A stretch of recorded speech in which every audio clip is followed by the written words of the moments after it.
12 experts walked away, but his young custodian solved it in 1 minute. What the single dad boss did next. Under the harsh, sterile lights of the 37th floor, the Lumicore boardroom felt more like a pressure chamber than a place of leadership. It was 11 p.m. The city below blinked with quiet indifference, but inside, the storm had reached its peak. Mason Hale stood rigid at the head of the long polished table, his jaw clenched, his usually sharp green eyes dulled by exhaustion. 34, a single father, and the CEO of one of the fastest rising fintech companies on the East Coast. He looked every bit the man under siege. His sleeves were rolled up, his tie abandoned hours ago, and his voice, usually calm and measured, now trembled with frustration. 12 consultants, some of the most highly paid minds in cloud infrastructure, had taken turns outlining the same conclusion in different words. There was no easy fix. Their new platform, launched with such fanfare just days ago, was suffering a catastrophic data sync failure. The user base, hundreds of thousands, was experiencing bugs, crashes, and lost information. It's a core architecture failure, one consultant muttered. A complete rebuild is your only real path forward. That's 3 weeks minimum. Another added, you might patch it to buy a little time, but the user bleed won't stop. Mason pressed his palms to the table. So, we just let it collapse? No one answered. He snapped, is that what I'm hearing? Not one of you can fix this. The room was thick with silence. One by one, the consultants gathered their things. Apologies were mumbled. No one met Mason's eyes. The last door closed behind them with a soft click. He stood alone in the center of the storm until a voice, soft but firm, broke the silence. Excuse me. Mason turned, startled.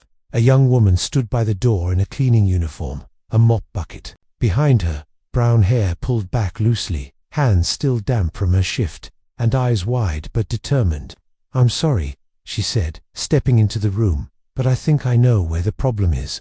Mason blinked, unsure if he had truly heard what he thought he had. The custodian, young and brown-haired, barely 5 feet tall, with hands still damp from mopping, stood at the doorway with quiet resolve. The muted hum of the overhead lights was the only sound in the tension-filled room.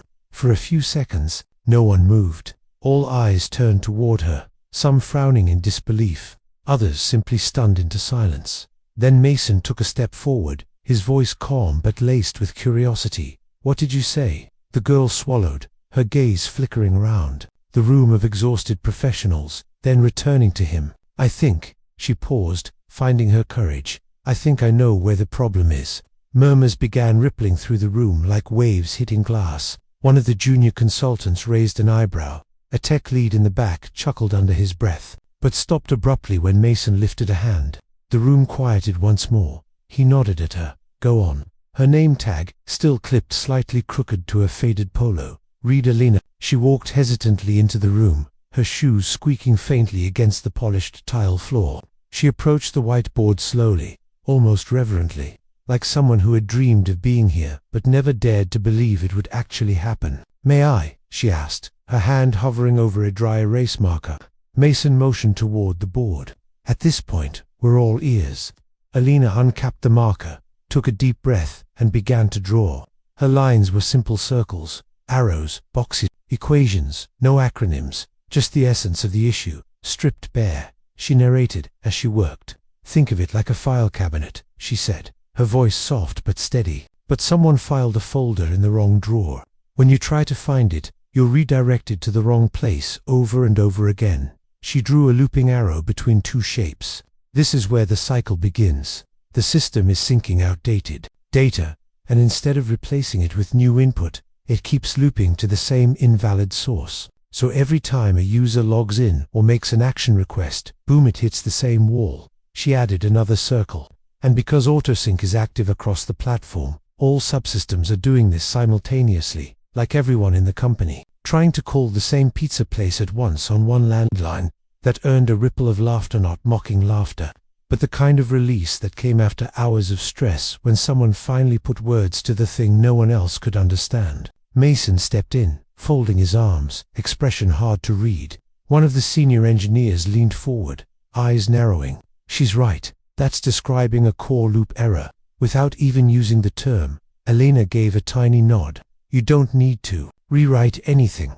Just turn off autosync for about 30 minutes. Rindax the master link structure and reintroduce the restore commands, but in sequence, not all at once. At the side of the room, a young developer was already typing rapidly, running test commands into the system. The others leaned in, watching, the monitors like hawks. No one dared speak. Seconds passed. Then the developer looked up, eyes wide. It's working, he breathed. Data flow is stabilizing. Gasps followed, then cheers. Hands slapped backs. One consultant stared open-mouthed. A programmer let out a whoop of joy.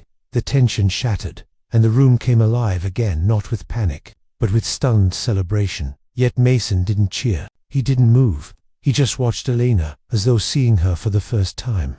She stood quietly, marker still in hand, eyes downcast. He walked toward her slowly, and when he spoke, his voice was low and reverent. You just saved this company, with nothing but a marker and courage. Elena smiled, modest and hesitant, her cheeks tinged with pink. I don't know if I saved anything. I just remembered something I used to love doing. And in that moment, for the first time all night, Mason felt something more powerful than relief. He felt awe. The next morning, the buzz around Lumacor's headquarters hadn't faded. Engineers still whispered about the night before, how a custodian had solved the data crash that 12 experts could not. But Mason Hale, the CEO, wasn't interested in gossip. He was staring at the glass wall of his office, watching the reflection of the woman who had just saved his company. Elena stood near the door, awkward in her custodial uniform, as if unsure whether she was allowed to enter. Mason gave her a nod. Come in, please. She stepped inside slowly. Her posture was reserved, but her eyes held the same steady fire that had at the whiteboard. I meant what I said last night, Mason began. You didn't just help us, you saved us. Elena smiled faintly, the kind of smile worn by someone who's not used to hearing that they matter. I just saw a pattern, she said. Something familiar. Mason gestured to the chairs. Sit. I want to understand how someone with your mind ended up pushing a mop in our hallway. She hesitated. Then, as if deciding to let her guard down just a bit, she sat. Her voice was calm, but every word seemed like a step through something painful. I was a data science major, she began. Northbridge State. I was good at it, loved it, actually. But my parents, they didn't. My dad's a surgeon. Mum's a pharmacist. Tech wasn't something they respected, especially for a daughter. They called it a boys' field. Mason raised his eyebrows. Seriously? Elena nodded. They wanted me to go to med school, be a real professional. When I refused to switch majors, they cut me off. Told me I was on my own if I insisted on wasting my life. Mason leaned forward slightly, but said nothing. He just listened. I tried to make it work. Picked up jobs, tutoring, waiting tables, anything. But it wasn't enough. Tuition climbed faster than I could keep up. I dropped out in my final year. Her hands clenched around the fabric of her pants. This custodian job, it came with stable hours, insurance. Let me keep reading, keep learning, even if no one thought I was going anywhere. Mason was quiet for a long beat. Then he said, well, they were wrong, and I'd like to offer you something, an official role. Technical consultant, part-time or full-time, your choice. No mop, no night shifts. Elena blinked, startled. You're serious? I do not care about degrees. Mason replied, I care about results and courage. You've got both. She didn't answer right away. Instead, she stared down at her hands. Her silence stretched longer than expected. Finally, she said softly, I'm grateful, really, but I need time to think. Mason was surprised. He had expected a yes or at least more excitement. Of course, he said gently, take your time. But as she stood to leave, there was something in her face. Hesitation, almost fear. That night, Elena lay awake in her small rented room. She stared at the ceiling, the offer replaying in her mind. It wasn't the job she feared. It was everything behind it. Her mother's voice echoed in her head. No man wants a girl who hides behind computers. That's not how families are built. Another memory, her father shaking his head, disappointed. You'll end up alone, broke, and bitter. Tech won't save you. She had fought so hard to drown out those voices. But now, with opportunity finally knocking, they were louder than ever. What if she wasn't good enough? What if the moment she stepped into a real job, everyone realized she was a fraud? Her heart pounded. She was terrified, not of failure, but of proving them right.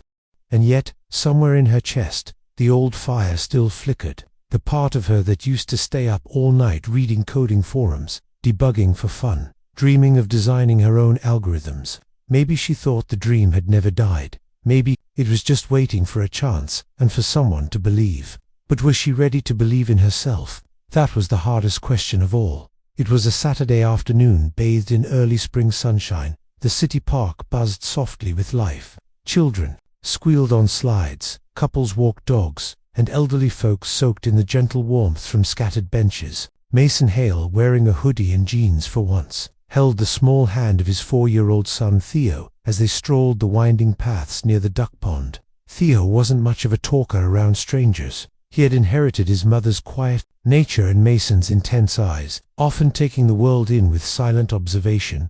As they turned a corner, Theo tugged his hand and pointed. "Daddy," he whispered, "that lady has the same book I like."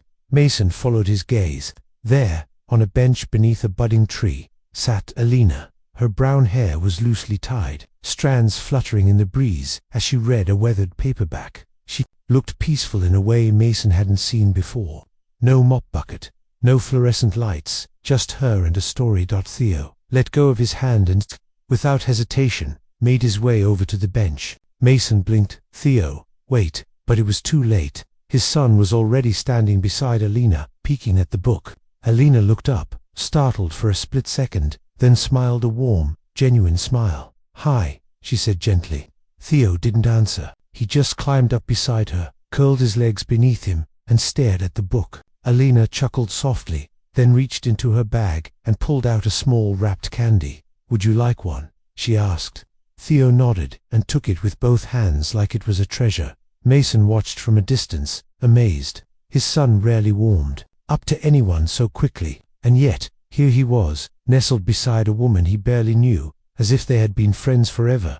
After a few minutes, Mason approached. "I hope he's not bothering you," he said. Alina looked up, eyes surprised but kind. "Not at all. He's got great taste in books, he really does." Mason replied with a grin. "I'm impressed. He usually takes weeks to even say hello to someone new." Theo tugged Alina's sleeve. "Daddy, can she come eat with us?" Mason raised an eyebrow.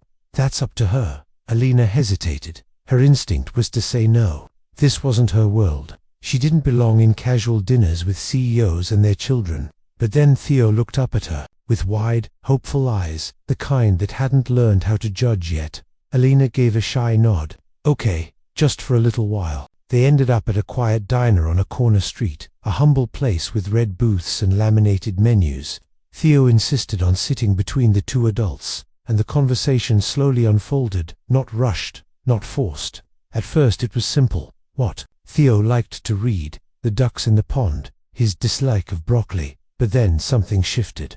Mason shared how he had lost his wife to an illness just after Theo turned to how he struggled with bedtime stories, tiny hair clips, and birthday cakes that felt too quiet. Alina listened, her eyes soft but unreadable. Then, when he asked about her story, she told him how she once lived in a rented closet behind a laundromat, how she'd worked 3 jobs just to buy second-hand textbooks, how sometimes the hardest part wasn't being polite, was being invisible. Mason listened, not with pity, but with respect. He saw the steel behind her gentleness, the intellect wrapped in humility. She wasn't just surviving, she was still learning, still hoping. And Alina, for the first time in a long time, felt seen as a custodian or a dropout, but as someone who had something to offer. They walked out into the cool night air hours later. Theo held Alina's hand all the way to the car. The next morning, Mason was sipping coffee at his kitchen table when his phone buzzed. A message from Alina. It read, "I never thought I'd work at a place like Lumacore, but I believe in what you said, and I want to try. Thank you for seeing me." Mason smiled. Sometimes all it took to change a life was a book, a bench, and a little boy who believed someone told better stories than the TV. The transition was quiet, but powerful. Alina showed up Monday morning, not with fanfare, but with a second-hand laptop tucked under her arm and her hair tied back in a neat ponytail. Her ID badge still read contract consultant tech support, but to many, she was still the custodian, assigned part-time hours with a data analytics team. Alina was tasked with assisting in logic error detection, primarily in the back-end systems.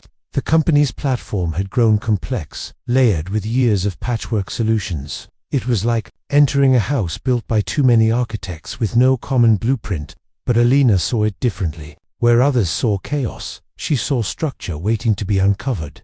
In meetings, while senior staff explained issues with elaborate graphs and acronyms, she would quietly step in after and reframe the problem in plain English. It's like trying to send a letter but forgetting the zip code, she once said, pointing to a faulty API routing sequence. It's not broken, it's just lost. New hires often turned to her, drawn by her patient demeanor and ability to explain without judgment. One intern, after Alina helped him troubleshoot a crash loop, whispered in awe, "You should be the one teaching the training." But not everyone was impressed. Some mid-level managers scoffed behind her back. In break rooms and Slack channels, whispers circulated, from mopping floors to data analysis. Must be nice to have the CEO's sympathy. Maybe she's just a pet project. Alina heard it all. She always had sharp ears, but she said nothing. Instead, she came in early, stayed late, and kept solving problems no one else had time to untangle. Then came the Wednesday review meeting. It was a monthly presentation where consultants pitched efficiency models to streamline internal operations. One team full of Ivy League grads launched into a 15-minute spiel, thick with jargon and flowchart. By the halfway mark, eyes glazed over. A junior manager yawned. Mason sat with a polite smile, but even he was losing track. Then Alina stood up. She walked calmly to the whiteboard, uncapped a marker, and drew a single box in the center. "This is your user," she said. Around it, she drew a few circles. "Here's the login process, the purchase loop, the recommendation engine."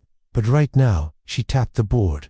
They're all optimized in isolation, not for the person in the middle. Silence fell. No buzzwords, no graphs, just clarity. She drew arrows connecting the circles, redrawing the platform as a flow that began and ended with the user's experience, not just back-end logic. When she finished, no one moved. Then someone clapped, then another, and then the room erupted in applause. Mason, standing in the back, didn't clap immediately. He just looked at her, his eyes thoughtful.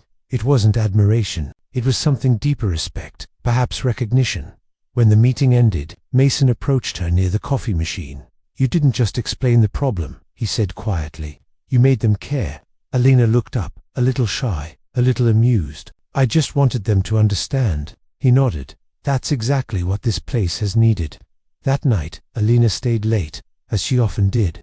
The office was quieter and she worked best in silence, but something was different now. She no longer felt like a guest. She belonged, not because she had a title, but because she had earned trust, the kind no resume could buy. And in a company full of talkers, she had proven the quietest voice could still lead the room.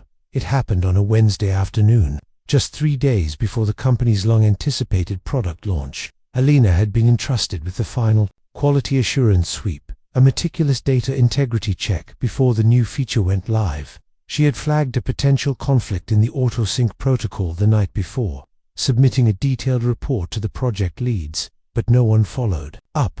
And now, during the live test in front of investors and media partners, the system froze not once, but twice. The room had gone cold. Immediately, a murmur rose among the managers. Fingers began to point quietly at first, then more directly. "It was her module, right? She's only been here a few weeks. What did you expect? I said from the beginning, this is what happens when you hire someone without formal training." Alina stood at the side of the room, frozen. The screens around her blinked in error. She could hear every word, every doubt. Her breath caught in her throat. It felt exactly like the day her mother told her she was wasting her life. The day her professor said, "You don't have the background to succeed in this field." It was all echoing back. A senior project manager approached Mason later that evening. "We should reconsider her role. She's talented, but she's risky." Mason did not reply. That night, Alina packed her things in silence. She left her badge on her desk. There was no resignation letter, just the quiet folding of someone who had learned too many times that belonging had an expiration date. But as she reached the elevator, a small voice called out behind her, "Miss Elena." It was Theo, Mason's son, in his pajamas, clutching a drawing. "I made this for you." The picture was simple. Stick figures under a rainbow. In bold crayon letters, it read, "Miss Elena is my hero."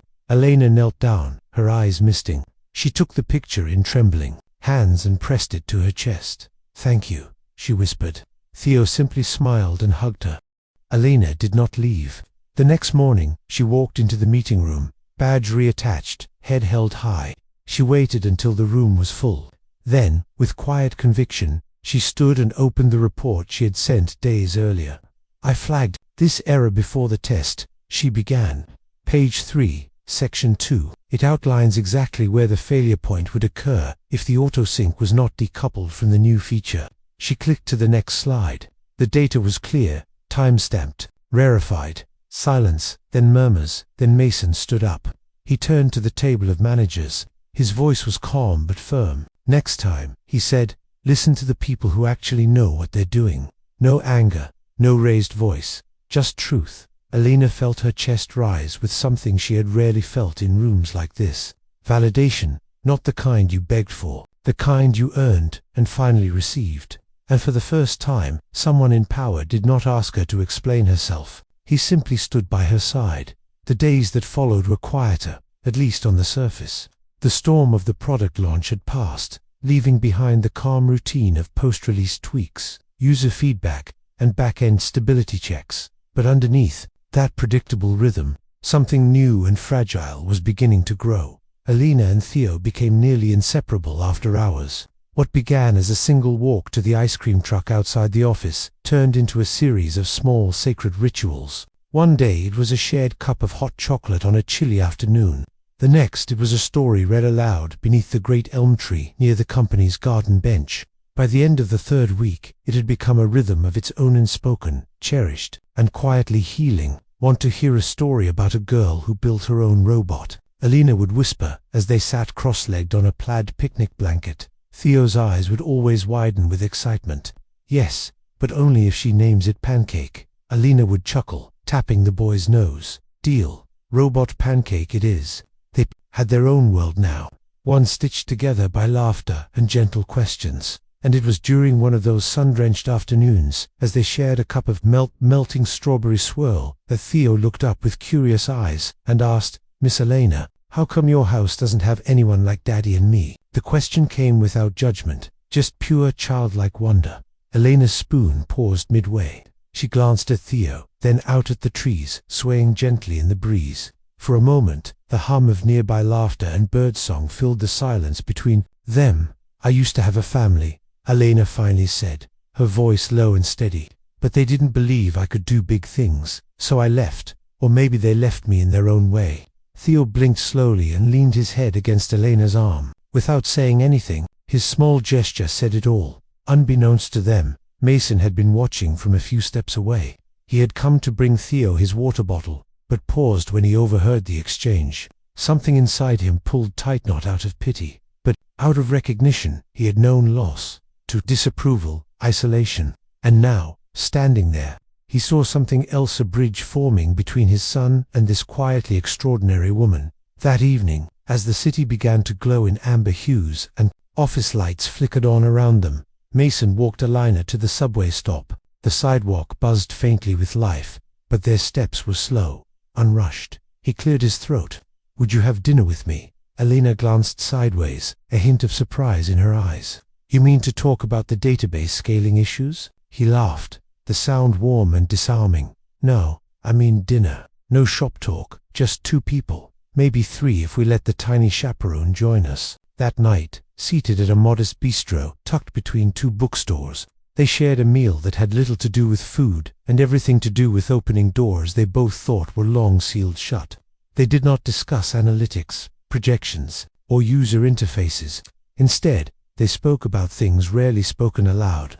Mason confessed his fear of raising Theo alone, of always second-guessing himself, of feeling stretched too thin between meetings and bedtime stories, trying to be both father and provider, and often feeling like he was failing at both. He spoke of his late wife, the moments he still reached for her in sleep, and how hard it was to smile when his heart still missed half its rhythm. Elena listened, her gaze soft, steady.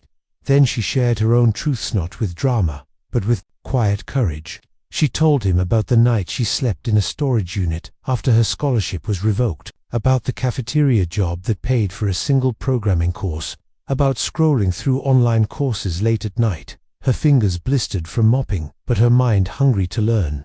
And she told it not as a tragedy, but as a path walked, by choice and grit, somewhere between a second glass of chamomile tea and the silence that followed a long laugh. Mason reached across the table. He took her hand, not as a boss, not as a benefactor, but as a man who saw something precious in a woman who had learned to carry her own light. Alina looked down at their joined hands for a moment, then back at him. In his eyes, she saw no expectations, no pity, just peace. And in her touch, Mason felt something he had not known in years. Hope.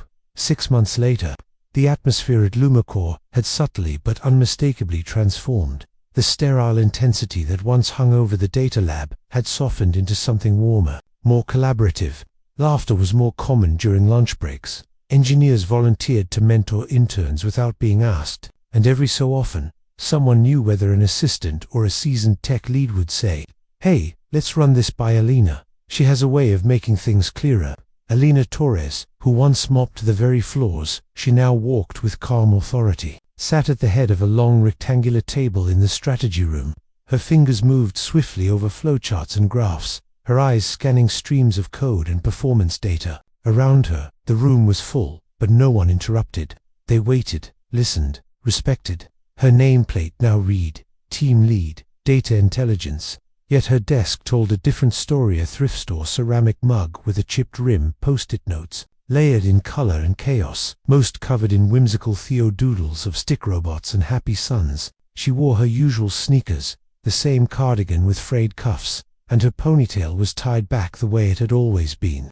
But it was not what she wore. It was the weight her words now carried, the quiet trust that followed her wherever she stepped. She never raised her voice to be heard. She never needed to. She brought 2 sandwiches to lunch, one always wrapped in wax paper, just in case someone forgot theirs. She helped interns debug their scripts by sitting beside them, never over them.